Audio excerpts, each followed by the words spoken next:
வெற்றி நோக்கி புறப்படு.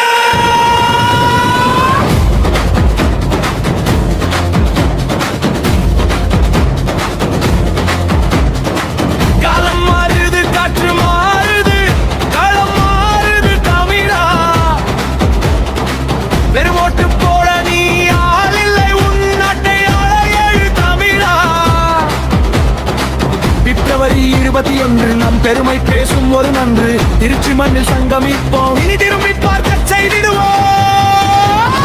மாற்றத்திற்கான மக்களின் மாநாடு இது.